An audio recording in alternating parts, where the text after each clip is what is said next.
What is Lightyear about? Lightyear to me is about perseverance, and it's about embracing fear and obstacles and making them your allies as opposed to fighting against them. You can pull them in, and these things that you face in your life, I feel like if you embrace them, you'll overcome them.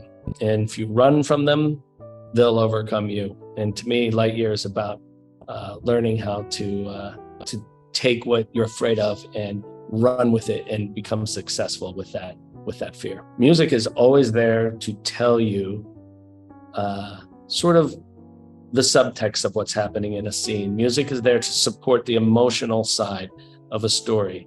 It's not always just to point out the action and all of these things. It's actually to give you a window, an insight into how a character is feeling. When you just look at someone, you can't always tell what they're feeling. And music is the thing that can help us understand what somebody is going through.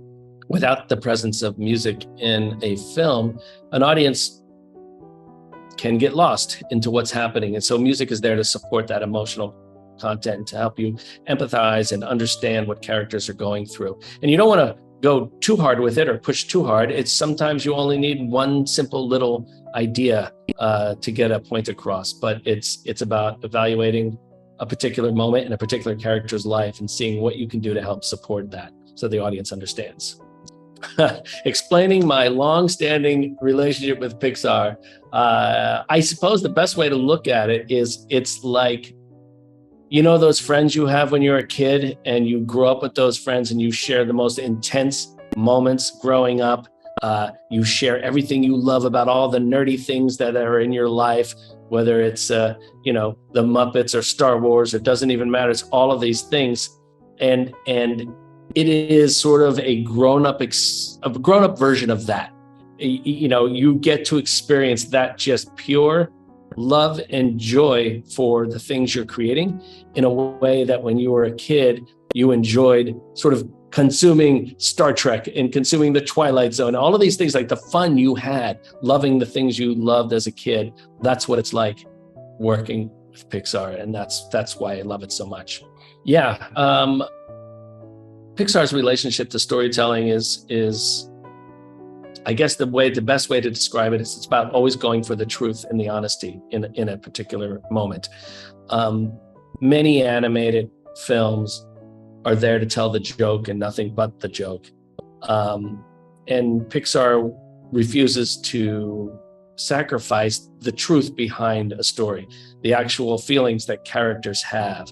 They're not afraid to be bold enough to say, no, this character is incredibly sad right now. This character is going through a tough situation. And the reason that I feel they're so successful is because people can identify with those ideas. People identify when somebody is sad, somebody they know is sad, or somebody in front of them is going through a tough situation. And I think Pixar is one of the much braver companies in the world that is able to put that out there and say, no, it's okay to be all of those things. And we're going to present it to you as it is in your own life, but through this crazy, fantastic lens of what we do at Pixar through animation and sound and music and all of these things, but not forgetting what it's really about is their genius. And that's I truly believe that. I would describe the Lightyear score as a complete love letter to all the movies I loved growing up. All of the sci-fi adventure movies, all of the action movies that I just ate up as a kid and still eat up today. It was everything I do is born out of that love and fascination and inspiration I got from watching all those films as a kid. And Lightyear is no different. Lightyear is basically a love letter back to all of them, saying thank you for inspiring me. And hopefully what we do here with this film will inspire the next generation of kids that'll grow up and go out and make things that inspired in a way that inspired them when they were kids. One of the things that was always fun to do is to establish a very solid theme for a character or a film. And all the movies I watched growing up had that, and they were scored by people like Bernard Herrmann or John Williams or Jerry Goldsmith and many, many others.